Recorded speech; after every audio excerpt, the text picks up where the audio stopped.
Hi friends, welcome to Cinema Palace. இன்னைக்கு நம்ம சேனல்ல பார்க்க போற படம் அமேசான் பிரைம்ல ரிலீஸ் ஆயிருக்க புத்தம் புது காலை. இந்த படம் ஒரு ஃபியூச்சர் ஃபிலிமா இருந்தாலும் ஒரு 5 ஷார்ட் ஃபிலிம்ஸோட தொகுப்பு தான் இந்த படம்.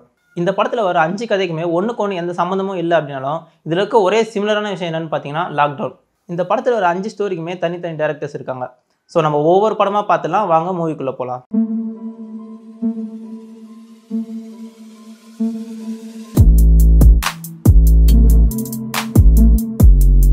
இந்த படத்தில் ஒரு முதல் கதையோட டைட்டில் இளமை இதோ இதோ.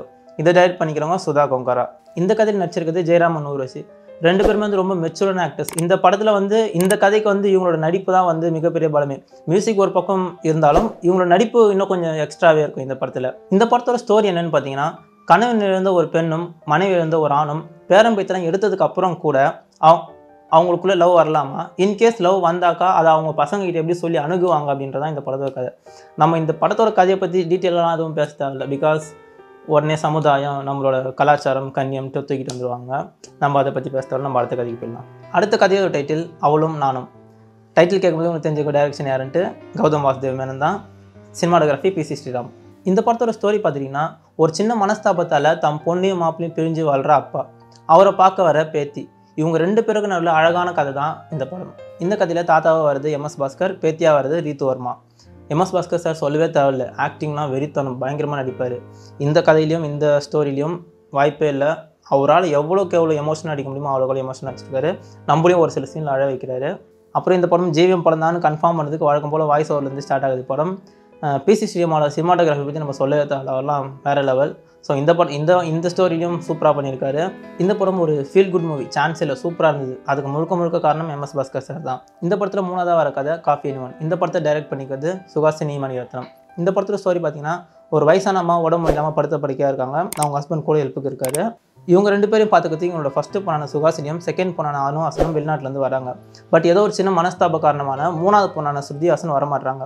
அவங்க கடைசியில் அவங்க அம்மா பார்த்தாங்களா, அவங்க அம்மாவுக்கு உடம்பு சரியாகி இழந்தாங்களா அப்படின்றது தான் இந்த படத்தோட கதை. இந்த கதையோட ப்ளஸ் பாயிண்ட் பார்த்தீங்கன்னா, அனுஹாசன் ரொம்ப வருஷத்துக்கு அப்புறம் ப்ரெக்னென்ட் ஆகிட்டு கோமாலுக்கு அவங்க அம்மா கிட்ட உட்காந்து தனியாக பேசிகிட்டு இருப்பாங்க. அந்த சீன் ரொம்ப டச்சிங்காக இருக்கும்.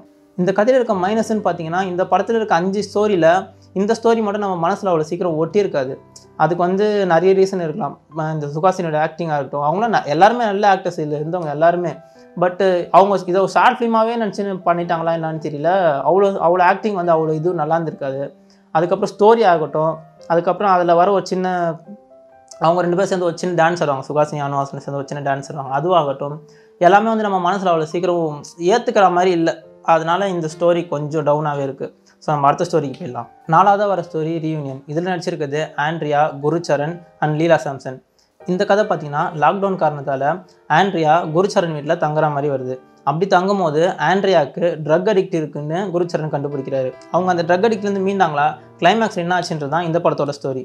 இந்த படத்தோட ப்ளஸ் பாயிண்ட் பார்த்தீங்கன்னா, லீலா சாம்சனோட ஆக்டிங். இந்த படத்துக்கு இந்த கதாபாத்திரத்துக்கு இவ்வளோ தான் ஆக்டிங்னு அளவெடுத்து வச்சு செஞ்சுருப்பாங்க. அவ்வளோ சூப்பராக இருக்கும் அவங்களோட ஆக்டிங். அதை நிறைய பேர் நோட் பண்ணியிருப்பாங்களான்னு தெரியல, பட் சூப்பராக இருக்கும். இந்த ஸ்டோரியோட மைனஸ் என்னன்னு பார்த்தீங்கன்னா, இந்த 3ஆவது கதையான சுஹாசினி ஸ்டோரி மாதிரியே இந்த கதையும் அந்த அளவுக்கு மனசில் ஒட்டலை. சரி ஓகே பார்க்கலான்ற அளவில் தான் இருக்கே தவிர மற்ற 3 கதைங்க இருந்த மாதிரி இல்லை. இந்த படத்தில் கடைசியாக பார்க்க போகிற ஸ்டோரி மிராக்கிள். இதை டைரக்ட் பண்ணிக்கிறது கார்த்திக் சுப்ராஜ், லீட் ரோட் பண்ணிக்கிறது பாபி சிம்ஹா. இந்த படத்தில் ஒரு 5 ஸ்டோரியில் மிச்சம் 4 ஸ்டோரியும் ஒரு ஃபீல் குட் மூவிஸ், ட்ராமா ஜர்னர். இந்த ஸ்டோரி மட்டும் ஒரு காமெடி ட்விஸ்ட்டு, ஒரு கிரைம் அப்படின்ட்டு ஒரு கமர்ஷியல் மூவியை கொடுத்துருப்பாரு கார்த்திக் சுப்ராஜ். இதோட ஸ்டோரி பார்த்தீங்கன்னா, இந்த லாக்டவுனால் வேலைக்கு போக முடியாமல் ரொம்ப கஷ்டப்படுற அடிமட்டத்தில் இருக்க ஒரு 2 பேர் எப்படி பணம் சம்பாதிக்கலாம்னு நினைக்கிறாங்க, எப்படி பணம் சம்பாதிக்க ட்ரை பண்ணுறாங்க அப்படின்றது தான் இந்த படத்தோட கதை. இதுலேயே ஒரு ட்விஸ்ட்டு அதெல்லாம் இருக்குது கிளைமேக்ஸில். ஒரு சூப்பராக இருக்கும். இந்த கதை போகிறதே தெரியாது, ரொம்ப அவ்வளோ இன்ட்ரெஸ்டிங்காக போயிடும், ஸ்டோரி டக்குன்னு போயிடும். இந்த படத்தோட ப்ளஸ்ன்னு பார்த்தீங்கன்னா, பாபி சிங்கோட அந்த ஹியூமரஸான ஆக்டிங் சூப்பராக இருந்தது. அந்த கூட வர ஒரு காமெடி கேரக்டரும் சூப்பராக பண்ணியிருக்காரு. அதுக்கப்புறம் ப்ளஸ்ன்னு பார்த்தீங்கன்னா, சினிமாட்டோகிராஃபி. ஒரு இருட்டான ரூமில் இருக்க மாதிரி ஒரு சீன் வரும், வெறும் செல்ஃபோன் டார்ச் வச்சு அந்த சீன் எடுத்திருப்பாங்க. ரொம்ப சூப்பராக இருக்கும் அந்த சீன். மைனஸ்ன்னு பார்த்தா இந்த படத்தில் சொல்கிற அளவுக்கு எதுவுமே இல்லை. ஒரு ட்விஸ்ட்டு ஒன்று இருக்கும், அந்த ட்விஸ்ட்டுக்கும் நம்மளால் யூகிக்க முடியாத அளவுக்கு தான். அது சின்ன கேப், ஷார்ட் ஸ்டோரி தானே, அந்த கேப்பில் கூட நம்மளால் அது யூகிக்க முடியாது. அந்த கடைசி நிமிஷத்தில் அவங்க சொல்லும் போது தான் அந்த ட்விஸ்ட்டே நம்மளுக்கு புரியும். ஸோ சூப்பராக பண்ணியிருப்பார் கார்த்திக் சுப்ராஜ். இந்த படத்தில் ஒரு 5 ஷார்ட் ஸ்டோரியோட எனக்கு பிடிச்ச ஆர்டர் படி சொல்லணும்னு பார்த்தா, ஃபஸ்ட்டு அவளும் நானும், செகண்ட் மிராக்கிள், தேர்டு இளமை இதோ இதோ, 4th reunion, 5th coffee நிவன். So இந்த படத்தில் ஒரு 5 ஷார்ட் ஃபிலிம் சேர்த்து புத்தம் புது கலைஞர் ஒரு ஃபியூச்சர் ஃபிலிமாக பார்த்தா இந்த படம் ஒரு முறை பார்க்கக்கூடிய ஆவரேஜ் மூவி தான். இந்த படத்துக்கு நம்ம சேனல் தரக்கூடிய மதிப்பெண் 5/10. இந்த ரிவ்யூ உங்களுக்கு பிடிச்சிருந்தா லைக் பண்ணுங்கள், கமெண்ட் பண்ணுங்கள், ஷேர் பண்ணுங்கள், மறக்காமல் சப்ஸ்கிரைப் பண்ணுங்கள். இன்னொரு வீடியோவில் உங்களை சந்திக்கிறேன். நன்றி.